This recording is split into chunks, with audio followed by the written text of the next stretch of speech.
Lucas capítulo 18, versículo 9. Se eu fosse dar um título para essa mensagem, eu diria, né, o exaltado e o humilhado. O texto nos diz, versículo 9: há alguns que confiavam em sua própria justiça e desprezavam os outros. Jesus contou esta parábola. 2 homens subiam ao templo para orar, um era fariseu e o outro publicano.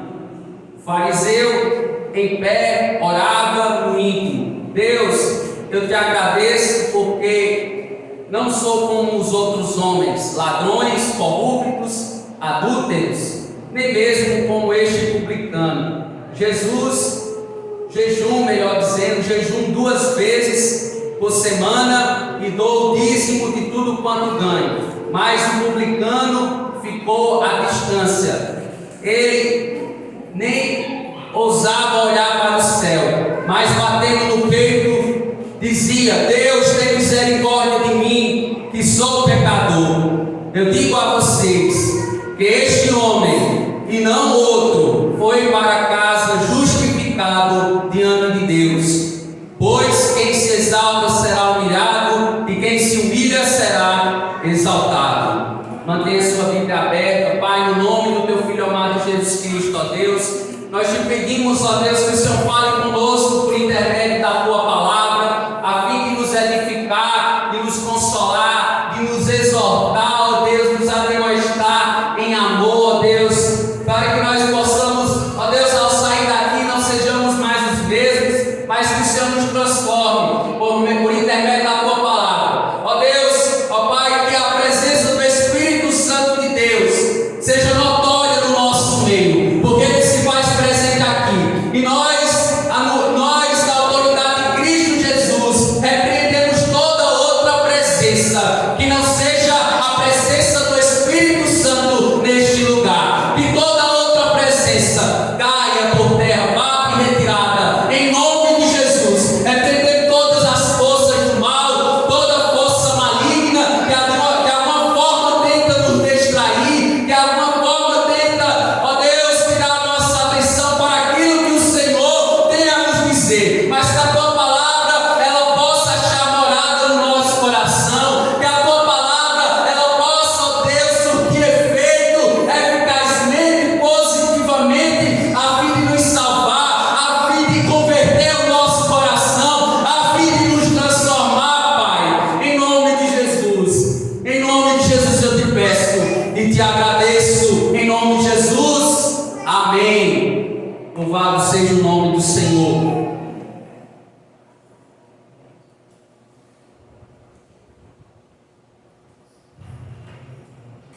Meus amados irmãos, nós estamos diante de mais uma parábola, mais uma história que Jesus contou, que Jesus pôde demonstrar através do seu ministério,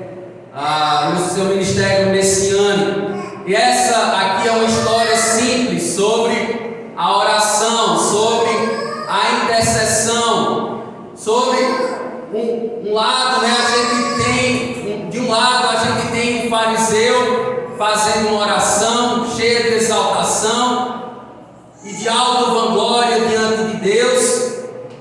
Do outro lado, um publicano, né, orando com humildade, em humilhação total por sua situação de pecador diante de Deus. Então a gente tem esses 2 homens, nós temos essas 2 situações distintas, diferentes.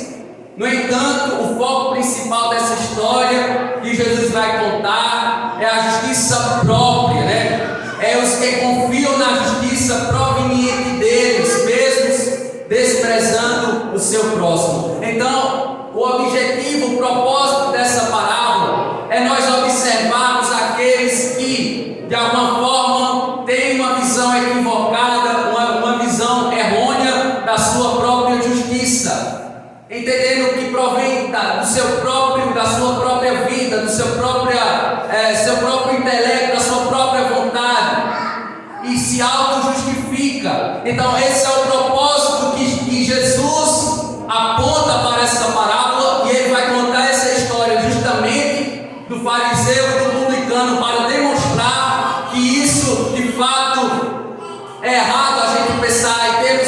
pensamento de nós mesmos, de uma autojustificação própria. E se nós observarmos o que o puritano, batista, o pastor John Bunyan, que viveu no século XVII, ele escreveu vários livros, ele escreveu várias literaturas, e o mais famoso dos seus livros, tem por título O Peregrino. Quem aqui já assistiu o filme O Peregrino? Então, esse filme, melhor dizendo, ele foi inspirado na obra de John Bunyan. John Bunyan expressou certa vez em um dos seus sermões, olei. Quando ele expressa olei, ele está se referindo à lei de Moisés, ele está se referindo ao decálogo, os 10 mandamentos. E John Bunyan, ele vai dizer o seguinte: olei, você pode rugir contra o pecado, mas não pode me alcançar. Você pode amaldiçoar e condenar, mas não a minha alma, pois eu tenho um Jesus justo, um Jesus santo, um Jesus que salva almas, e Ele me livrou das suas ameaças, das suas maldições, das suas condenações. Eu estou fora do seu alcance e fora dos seus limites.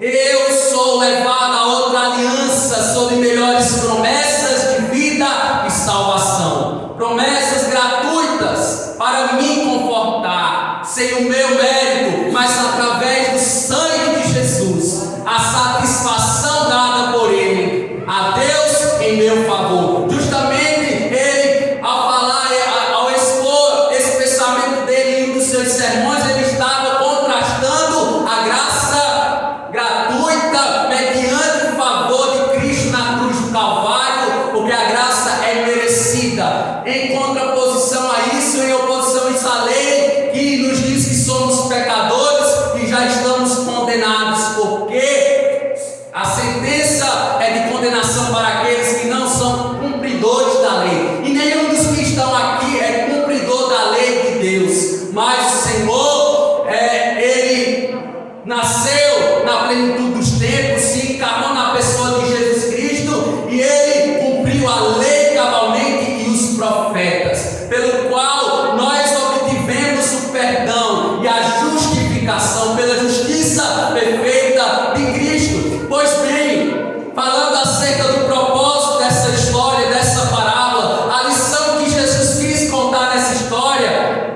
justamente é a justiça humana autocentrada em si. Existem indivíduos, pessoas que têm uma percepção ou têm uma ideia equivocada de si mesmo, pensa que é auto-justo, pode ser autossuficiente, ou pensa que ou é o centro do universo, que ama a si próprio e que tem uma concepção, como falei, errônea ou equivocada.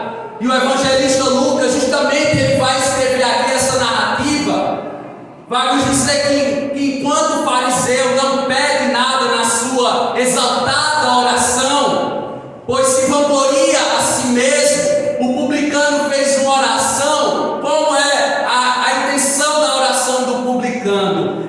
Buscando o favor de Deus, pois reconhecia ser um pecador carente da sua graça, se humilhando aos pés de Cristo. Quem aqui no nosso meio reconhece que é um pecador carente da graça de Deus? Então Jesus, ele veio para salvar a sua vida. Jesus veio para te justificar. Jesus veio para te santificar. Jesus veio para te fazer pertencente da família de Deus, porque ele não veio para os sãos, ele veio para aqueles que estão enfermos, aqueles que percebem e reconhecem que são pecadores, distantes da glória de Deus, que tem um mediador entre Deus e os homens, que fez reconciliação consigo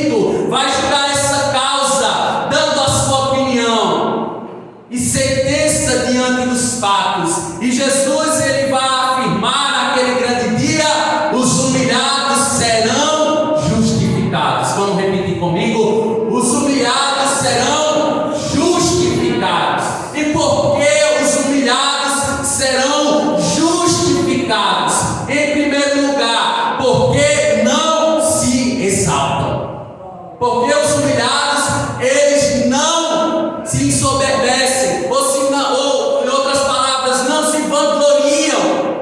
Tem uma mulher na Bíblia que não se exaltou, que a sua oração foi respondida justamente porque orou ao Senhor. Deus dizendo, no primeiro livro de Samuel, capítulo 2, dos versos 1 ao 3, a mulher expressou, a mulher em forma de louvor, disse o seguinte: meu coração exulta no Senhor minha força é exaltada, minha boca se exalta sobre os meus inimigos, pois me alegro em tua libertação. Não há ninguém santo como o Senhor, não há outro além de ti, não há rocha alguma como nosso Deus. Não fale tão orgulhosamente, nem saia de suas bocas tal arrogância, pois o Senhor é Deus sábio, e Ele quem julga os atos e as atitudes dos homens. E eu te pergunto nessa noite, quem é esta mulher que fez essa oração, que cantou dessa forma? Ana, ela entendeu, ela compreendeu pela ação do Espírito Santo de Deus que existia um Deus que era soberano sobre tudo e todos. Irmãos, temos que tomar nota, nós temos que prestar atenção nessa oração de Ana, porque essa oração ela traz alguns ensinamentos para as nossas vidas. E em primeiro lugar, por quê? Porque Ana, meus amados irmãos, Ana, ela se alegrou na salvação do Senhor, dizendo: não há ninguém santo como o Senhor. Que belíssima declaração, que belíssimo cântico ela pôde escrever, ou ela pôde falar, pensando acerca dos atributos de Deus comunicáveis, porque Ele é santo e Ele separa um povo de propriedade exclusiva dele. Ele separa deste mundo. Santo significa separado de Deus para Deus. A gente é separado nesta vida, nessa jornada, durante essa peregrinação, para manifestarmos o Evangelho de Deus. Mas o segundo ensinamento que a gente tira desta canção de Ana, desta oração de Ana, é que Ana está o que? Celebrando a exaltação dos humildes e o abatimento dos orgulhosos, porque todos aqueles que são endurecidos, que têm o coração enrijecido, como Faraó no passado, ele teve aquele coração totalmente solidificado, e Deus, o que aconteceu com ele? Abateu ele, porque Deus abate os orgulhosos, mas os humildes recebem o que? A graça, a sua misericórdia, a sua compaixão é para aqueles que são humildes, aqueles que querem ser trabalhados, moldados pelo Espírito Santo de Deus. Esses encontram misericórdia em Deus. Isso se correlaciona diretamente, com as duas histórias que Jesus vai contar no início do capítulo 18. Observem aí na sua Bíblia o capítulo 18.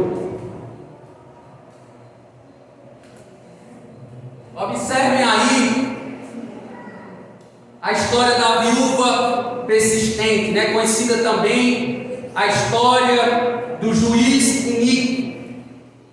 Perceba que a viúva, uma viúva nos tempos de Jesus, uma mulher, nos tempos de Jesus, ela já era o quê? Muitas vezes rejeitada. Uma viúva ainda mais, porque ela não tinha marido, e ela muitas vezes era o quê? Marginalizada. Ela era o quê? Muitas vezes não era tida como uma pessoa onde merecia misericórdia. Essa era uma sociedade, a qual nós estamos falando, uma sociedade judaica, onde tinha muitas dificuldades, com viúvas, com órfãos, estavam muitas vezes não dando assistência os judeus. Então, eram pessoas que eram esquecidas, pessoas que não tinham assistência naquela sociedade da época. E Jesus contou uma história para lhes mostrar o valor da oração. Pois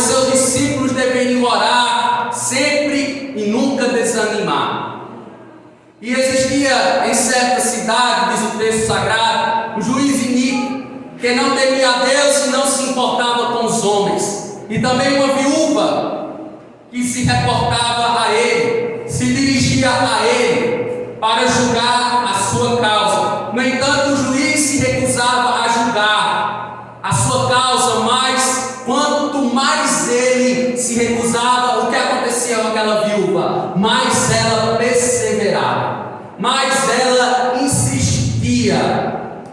E o juiz ficou tão aborrecido com a insistência daquela mulher, que decidiu julgar a sua causa, e fez justiça para que ela não tornasse a quê? A importuná-lo, a incomodá-lo. E no versículo 6, observe o capítulo 18, o texto segue dizendo: ouçam, parafraseando, ouçam e vejam o que disse e fez o juiz injusto fazendo justiça. Percebam que o juiz injusto, ele fez o quê? Justiça, pelo tanto que ela aborreceu ele, pelo tanto que ela estava incomodando ele fez justiça, e ele ouviu a causa daquela viúva. Acaso Deus, perceba o que Jesus vai dizer, acaso Deus, sendo um juiz justo de toda a terra, não fará justiça aos seus escolhidos, que clamam a ele de dia e de noite? Claro que sim. Se um juiz iníquo, ele tem alguma graça comum na sua vida que manifesta a justiça de Deus entre os homens, muito mais Deus, que é perfeito, que é santo, que é justo, ele julgará. Meus amados irmãos, isso é muito sério. Haverá um tribunal de Cristo, e todos passarão por esse tribunal, todos haverão de prestar contas a Deus, tanto vivos como mortos. Então, nós estamos afirmando aqui que há uma sentença para aquilo que nós fazemos nesta vida, o que seja bom, o que seja ruim, o que seja honroso, o que seja desonroso, a gente vai prestar contas, e é isso que Jesus, ele está tentando exemplificar, é isso que Jesus está tentando ilustrar por intermédio da parábola do fariseu e do publicano. E agora vamos prestar atenção, voltemos para nossos olhos para o texto em questão. Agora Jesus nos conta uma segunda história, a partir do versículo 9, dizendo: há alguns que confiavam em sua própria justiça e desprezavam a quem? Os outros. Jesus contou essa parábola. 2 homens subiram ao templo para orar, um era fariseu e o outro publicano. Você pode me perguntar: quem eram os fariseus da época de Jesus? E eu te digo, eram doutores da lei de Moisés, pessoas peritas na lei, zelosos, homens que consideravam justos diante de sua própria justiça, arrogantes e rigorosos enquanto a lei. Eles arrogavam para si o título de filhos de Abraão, ou seja, pelas obras de Abraão, a fé deles era alicerçada nelas. Então, em outras palavras, os fariseus, eles, diante dos seus costumes, dos usos e costumes da época, de suas normas, de suas regras, que cercavam a Torá, que cercavam o Pentateuco, que cercavam o Decálogo, porque além dos 10 mandamentos, eles propuseram outras leis para cercar, para causar o que nas pessoas? Causar o que? Um peso grande, porque justamente o Decálogo ninguém conseguia cumprir. Imagina as leis que eles ainda promulgavam, as leis que eles ainda editavam, ninguém conseguiria. Então, o que acontecia? O povo estava sobrecarregado pelo ensino, pela doutrina farisaica, pela doutrina dos saduceus e das demais seitas judaicas. O povo não amava mais. O povo estava cercado de mestres soberbos, de rabinos insensíveis às causas, que estavam o quê? Tão somente acusavam, eram ligeiros em acusar, mas eram vagarosos em o quê? Acudir com misericórdia, com compaixão. A graça de Deus estava distante deles, porque eles estavam totalmente enrijecidos por um conjunto de leis e cerimônias religiosas. Infelizmente, essa era a figura do fariseu nos tempos de Jesus. E aí você pode me perguntar: e os publicanos, quem eram?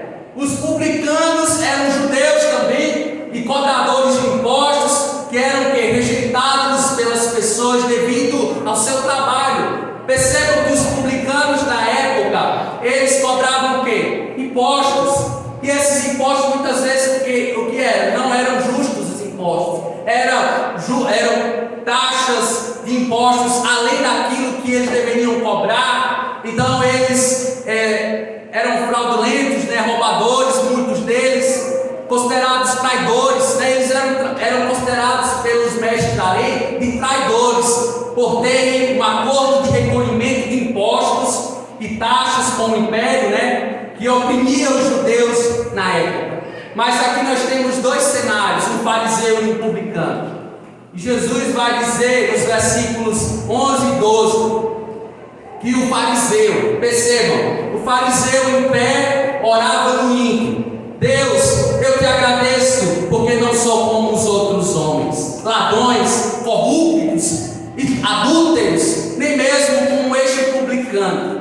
Jejum 2 vezes por semana e dou dízimo de tudo quanto ganho. Perceba a altivez deste fariseu. Perceba a prepotência, a arrogância desse fariseu. Aqui é aquela pessoa que a gente conhece, aquela pessoa legalista, que pensa por estar obedecendo a um conjunto de regras e normas, obterá o favor divino. Ele tem a lei como fim em si mesmo, então ele tem a regra, a norma, ele tem um conjunto de costumes e usos como fim em si mesmo, como se aquilo pudesse o quê? Trazer salvação para a sua vida. Não, Jesus, ele disse que misericórdia quer, misericórdia quer, obediência quer, melhor dizendo, não quero holocaustos, obediência quer, não quero sacrifícios, não quero holocaustos. Jesus, ele estava mais observando a misericórdia dos homens do que aquelas normas que eles criavam, porque Jesus deixou um mandamento: amar a Deus sobre todas as coisas e ao seu próximo como a si mesmo. Jesus, ele ele faz uma reelaboração do decálogo, ele traz a ética do reino, o seu sermão pregado no Sermão do Monte. E Jesus, ele dá a intenção, ele dá essa reformulação, e dizendo que está resumido nesses 2 mandamentos que eu disse. Então Jesus estava preocupado com a misericórdia, com a graça. Ele não estava preocupado com aquilo que enrijece o homem, que deixa o homem totalmente alheio à misericórdia, alheio à compaixão. O fariseu aqui é como falei, aquele que é desprovido de misericórdia. É uma pessoa que não se desvencilhou da lei, mas que teve a lei mosaica, era um elemento deles, que para eles cumprir, se eles pudessem cumprir a lei, eles estavam o quê? Salvos. E reportando para os nossos tempos atuais, muitos têm o quê? Têm anulado o sacrifício de Cristo na cruz como algo suficiente para a nossa salvação, porque o ato vicário de Cristo na cruz do Calvário, ele é suficiente, total, completo, inteiro para a nossa salvação. Não precisa de colocar mais nada. Sacrifício de Cristo Jesus, nada mais, além do que ele apresentou a Deus por nossas vidas, de forma última e final. Ele pagou o preço pelos nossos pecados. Ele justifica todos aqueles que creem no seu nome e se arrependem que são pecadores. Então não há nada além disso. Por exemplo, Paulo lidou com pessoas na igreja na Galácia, aos Gálatas. Ele vai lidar com os judeus que queriam que os gentios fossem circuncidados. Paulo disse: não, a circuncisão é para o povo judeu. Tudo aquilo é sombra daquele que haveria de vir e cumprir cabalmente cerimônias. Cristo cumpriu, meu amado, por nós.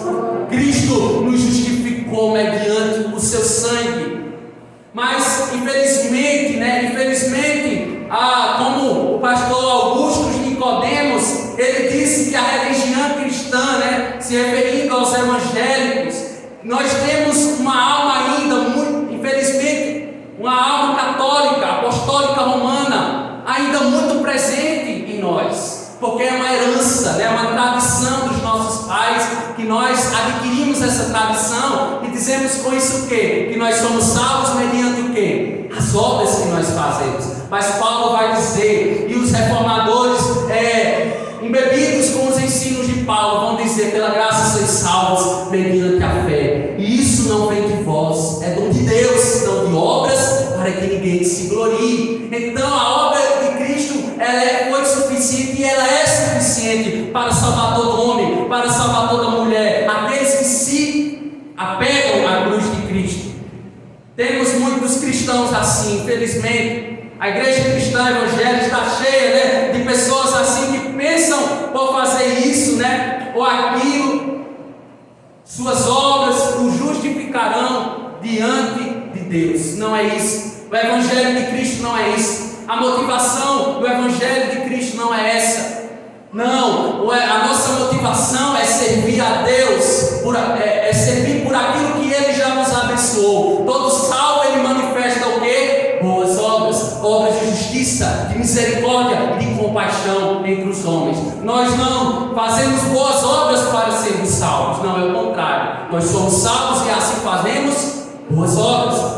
Todo cristão, genuíno e verdadeiro, ele entende dessa forma. O fariseu amava fazer orações. Perceba, eles amavam fazer orações aonde? Nas calçadas, nas ruas, de orações repetitivas, porque eles amavam observar a população da época, observar. Eles amavam que todos observassem as suas ações, as suas atitudes. O texto está dizendo o quê? Eles eram rigorosos enquanto ao jejum. Jejuavam 2 vezes por semana e davam o dízimo de tudo o quanto ganhavam. Nós estamos meditando, vamos lá, os humilhados serão justificados, não é? Os humilhados serão justificados. Por que os humilhados serão justificados? Em primeiro lugar, porque, meus amados irmãos, porque não se exaltam. Em segundo lugar, porque se humilham. Os exaltados, os humilhados serão justificados porque eles se humilham debaixo da potente mão do Senhor. Eles se humilham debaixo da ação do Senhor, da ação do Espírito Santo de Deus nas suas vidas. Tem um homem na Bíblia, que se humilhou, sendo a imagem de Deus, a expressão exata do ser de Deus. De quem que eu estou falando, meus irmãos?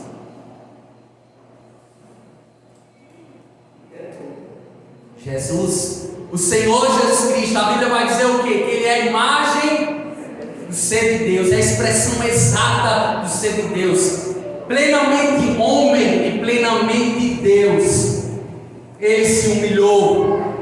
E certa feita Jesus, em Lucas capítulo 22, versículos 41 e 42, diz o texto que, se afastando uma pequena distância dos seus discípulos, Jesus ele se ajoelhou-se e começou a o quê? A orar: Pai, se queres, afasta de mim este cálice, contudo não seja feita a minha vontade, mas a tua.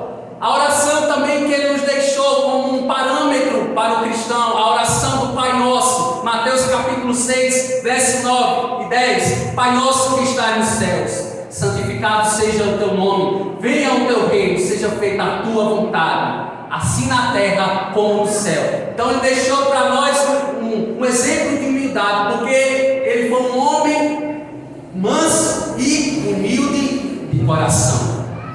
O apóstolo Paulo nos exorta hoje em Filipenses capítulo 2, versos 5 a 8, dizendo: seja a atitude de vocês a mesma de Cristo Jesus, que embora sendo Deus, não considerou que o ser igual a Deus era algo que devia o quê? Apegar-se, mas esvaziou-se a si mesmo, vindo a ser servo, tornando-se semelhante aos homens, e sendo encontrado em forma humana, humilhou-se a si mesmo, e foi obediente até a morte de cruz. Então é esse o nosso exemplo, é esse o nosso modelo, é esse o nosso parâmetro, é Cristo em vós, a esperança da glória. Todos aqueles que se apegam às verdades de Cristo têm uma vida diferenciada, uma vida transformada. Irmão, se você tiver alguma coisa para se apegar, eu te digo nessa noite, para se gloriar, eu te digo, se apegue à cruz de Cristo, se glorie na cruz de Cristo. Amém? Tem algo a você se apegar, se apegue à cruz. A cruz é o nosso distintivo, é o nosso emblema, é o nosso baluarte, é a nossa torre de sustentação, é a cruz do Calvário, porque nela nós obtivemos o perdão dos nossos pecados, nela nós obtivemos a purificação dos nossos pecados. Em 1 de Pedro, capítulo 5, versículo 6, o apóstolo Pedro nos lembra hoje: portanto, humilhem-se debaixo da poderosa mão de Deus, para que Ele os exalte no tempo devido. Você pode me perguntar, pastor, hoje existe fariseus no nosso tempo? O que é que os irmãos acham? Não fariseus nos termos aqui, nos termos técnicos, não é? Da antiga aliança. Não é fariseu nesse parâmetro aqui. Mas infelizmente existe fariseu sim, na igreja, no contexto geral, evangélico, protestante que nós vivemos e participamos e somos crentes e cristãos em Cristo Jesus. É aquele irmão muitas vezes que pensa que é melhor do que o outro irmão. Não é verdade?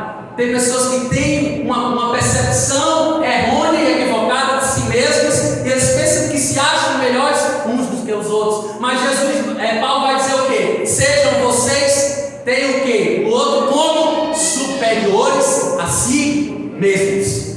É esse o nosso papel. É termos o nosso próximo, o nosso semelhante como superior a nós mesmos. Porque se a gente não tiver esse sentimento, esse desprendimento nosso, a gente cai, a gente se torna uma pessoa soberba, orgulhosa como os fariseus. Pensa que é melhor do que o ímpio muitas vezes. A gente pensa, há certas pessoas que pensam porque foram salvos em Cristo Jesus, são melhores do que os ímpios. Não, meu amado, é tudo pura graça de Deus nas nossas vidas. Tudo que somos, tudo que temos e tudo que haveremos de ser é pura graça de Deus. Nós não somos melhores coisa alguma. A mesma graça que o Senhor nos dá é a mesma graça que o Senhor quer nos usar para proclamarmos e agraciar tantas vidas quantas ouvirem este evangelho que é poderoso para a salvação de todo aquele que crê, seja judeu, seja grego, seja brasileiro, seja indiano, chinês, africano. Deus não faz acepção de pessoas. Ele salva todo o coração contrito e quebrantado, sensível à voz do Espírito. Ele salva ainda hoje. Ele salva ainda. Não há causa impossível para Deus. Não há coração mais duro e enrijecido pelo pecado que Cristo não quebre, que Cristo não transforme, não molde esse caráter. O caráter precioso dele mesmo é o caráter de Cristo que nos molda. Felizmente, muitos cristãos, por exercerem, por exemplo, um cargo, ocupar um cargo na igreja de Cristo, eles pensam que são melhores. Felizmente, não é nada disso que o Evangelho aponta. Engano nosso, meus amados, nós não somos melhores. Por exemplo, muitos têm um pensamento equivocado em relação a pastor, eu tenho 15 anos de Evangelho. Aí ele se converte, um novo convertido. Aí ele pensa assim: eu sou melhor do que um novo convertido, porque eu já andei 15 anos no Evangelho. Não é assim, meu amado irmão. A gente tem o quê? Que amparar o novo convertido. A gente tem o quê? Que assistir o novo convertido. Dar a mão, porque ele está o quê? Iniciando os seus primeiros passos na fé. Amém. Que nós sejamos misericordiosos. A nossa sociedade está precisando de homens e mulheres misericordiosos. Porque está assim, ó, de pessoas que julgam. Está assim de pessoas que apontam os erros dos outros. Mas eu quero te dizer, Jesus é o único que pode trazer julgamento. Amém? Para as nossas ações e situações de nossa vida. Haverá um dia que todos haverão de ser julgados pelo reto e justo juiz, Cristo Jesus. Irmão, nós não somos melhores do que os irmãos que se encontram muitas vezes desviados e que estão afastados do Evangelho. Não, nós não somos melhores. Nós devemos ser misericordiosos e buscarmos as ovelhas que são deste aprisco. Cristo é o que? É o nosso principal exemplo. Modelo nisso, ele foi o que? Deixou as 99. Aqui não sabe a parábola da ovelha perdida, Jesus Cristo, como aquela figura daquele pastor. Ele deixou as 99 ovelhas no aprisco, guardadas, salvas no aprisco, e foi ao deserto buscar quem? A ovelha perdida. Nós devemos buscar o quê? A ovelha perdida. Não devemos achar que somos melhores do que as ovelhas que estão desgarradas por este mundo. E que Deus quer usar a minha vida, e que Deus quer usar a sua vida para buscar estas, para procurar estas, para alimentar estas, para sustentar estas, para abençoá-las espiritualmente e pessoalmente, trazer uma palavra de vida, uma palavra de vida eterna para estas. Certa feita, Deus, ele respondeu à oração do apóstolo Paulo, né? Na segunda carta de Paulo aos Coríntios, capítulo 12, versículo 8 e 9. Paulo, aqui nesse texto, ele vai orar pedindo a Deus que retire aquele espinho da sua carne. Muitos estudiosos, né, eles propuseram algumas teorias por que seria esse espinho na carne de Paulo. No entanto, a Bíblia ela não vai dizer claramente o que foi, mas a Bíblia diz que Deus, qual foi a resposta de Deus ao apóstolo Paulo? A minha graça é suficiente para você. A minha graça te basta, pois o meu poder se aperfeiçoa na fraqueza. E Paulo vai dizer o seguinte: portanto, eu me gloriarei ainda mais alegremente em minhas fraquezas, para que o poder de Cristo, o que? Repouse sobre mim. Existe muito crente, infelizmente arrogante, dizendo: eu sou melhor do que esse publicano. Quem é o publicano? Aplicando para os nossos dias de hoje, quem é o publicano? Muitas vezes é aquele homoafetivo, né? Que está passando na rua, porque o mesmo não seria nem recebido sequer na porta do edifício da igreja, que muitas vezes a gente o quê? Escanteia. Esse é um exemplo de publicano dos nossos dias. Outro exemplo, ou quem sabe aquele publicano chamado traficante de drogas, né? Que queremos também o quê? Distância. Não queremos ir a estes. Não queremos pregar o Evangelho a estes, porque o nosso coração ele se fecha dentro de nós. Aquele publicano chamado de político, quem sabe corrupto, porque infelizmente a política brasileira está o quê? No charco de lodo e de imundícia.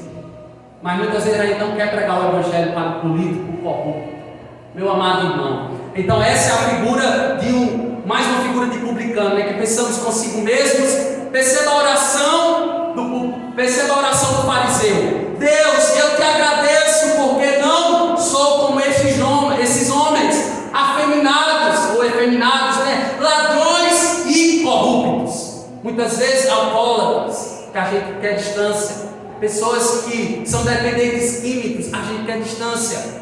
Então a gente deve pensar o quê? Não ter esse sentimento que nós somos melhores do que eles. Não. Paulo vai dizer que nós somos os piores pecadores, mais carentes da graça de Deus. Eu e você, nós somos os piores pecadores, por isso nós vivemos a graça de Deus.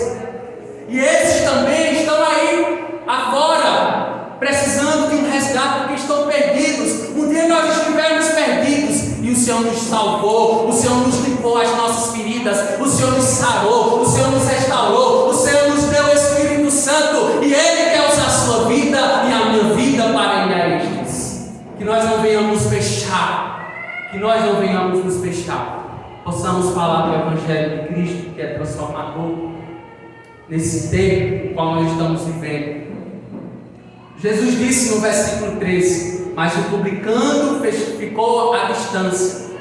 Percebam, o publicano, ele ficou à distância, ele nem ousava olhar para o céu, mas batendo no peito, dizia: Deus tem misericórdia de mim, que sou pecador.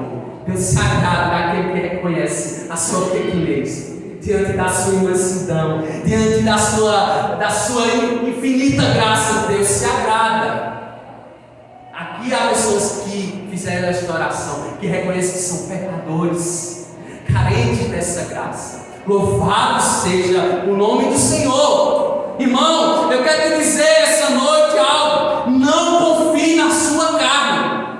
Vou repetir novamente: não confie na sua carne. Não tenha sua carne como um apoio, pois a mesma ela morre diariamente. Você sabia que diariamente nós morremos?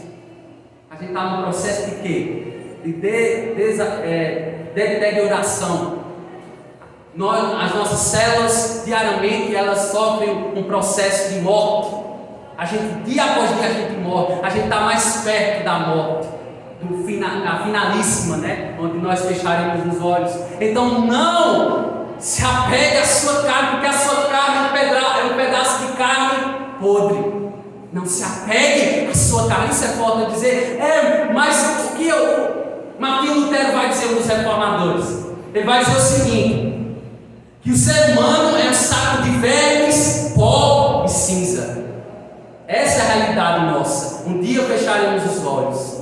E o que nós estamos feito com a nossa carne? A gente tem que se apoiar, tem confiado em si mesmo, ou tem confiado no Senhor e Salvador das nossas vidas, que nos dará um corpo que não mais será corrompido pelo pecado, que a graça e a ferrugem não podem corroer.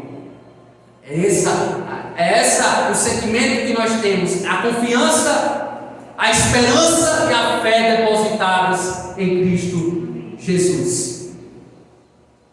E o publicano conseguia levantar seus olhos ao céu, não conseguia nem levantar seus olhos para o céu, e muito menos suas mãos, mas ele elevou seu coração a Deus em oração. Sabe, o que nós devemos aprender com isso é que não importa o tamanho da nossa oração, seja longa ou curta, não importa, desde que façamos de que maneira? De forma sincera, de forma verdadeira. O publicano disse: Deus perdoa os meus pecados, recebe-me com tua graça. Perceba a oração também, a oração daquele ladrão, daquele criminoso, né, que se arrependeu. Senhor, lembra-te de mim. A pessoa, né, lembra-te de mim quando estiveres no teu paraíso. É uma oração de humildade, de arrependimento, de contrição, de quebrantamento. É essa oração que Deus escuta. Deus não escuta uma oração soberba. Deus não escuta pessoas que se utilizam de vãs repetições. Não, porque o nosso culto a Deus, ele é o quê? Racional.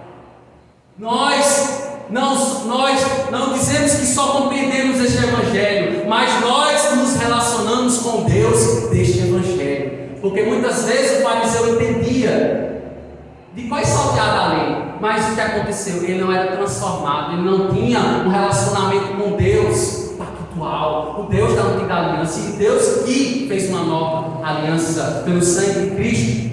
E Jesus, ele concluiu, aqui ele vai dar o veredicto, né? Ele dá o fechamento dessa história. Observem aí no versículo 14: eu lhes digo que este homem, e não outro, foi para casa justificado diante de Deus, pois quem se exalta será humilhado, e quem se humilha será exaltado. O fariseu, ele recebeu a sentença, né, do justo juiz por seu orgulho, né, sendo reprovado por Deus. Ele não foi justificado, logo os seus pecados não foram perdoados. No entanto, o publicano foi aprovado pelo justo juiz diante oração ao céu, obtendo assim a remissão de seus pecados. Irmão, a glória de Deus é resistir ao orgulhoso e dar graça ao humilde. Eu vou repetir novamente. A glória de Deus é resistir ao orgulhoso, é dar graça ao humilde. Deus concede graça àqueles que são humildes. Não se esqueça disso. Que Deus nos ajude a sermos como publicano, salvo pela graça de Deus. Amém, meus amados? Então a gente é salvo tão somente pela graça de Deus. E para concluir nessa noite, meus amados irmãos, para você que muitas vezes se acha indigno deste evangelho, dizendo: pastor, eu sou um alcoólatra, eu gosto de fumar, eu sinto uma paixão infame pelo mesmo sexo. Você que não tem forças, você que tem esse sentimento de culpa no seu coração, você que quer ser transformado por esse Senhor, por esse soberano dos reis da terra, se faz necessário você fazer esta oração: Senhor, tenha misericórdia de mim, como aquele homem, né? Jesus, filho de Davi, tem misericórdia de mim. Jesus, ele se agrada daqueles que fazem esse tipo de oração. Que você venha fazer esta oração comigo nessa noite, se arrependendo dos seus pecados, para a remissão, para a vida eterna. Eu digo a você: tem solução em Cristo para você ser transformado como publicano, que recebeu a misericórdia de Deus. Aqueles que confessam e deixam alcançarão misericórdia, alcançarão a compaixão de Deus.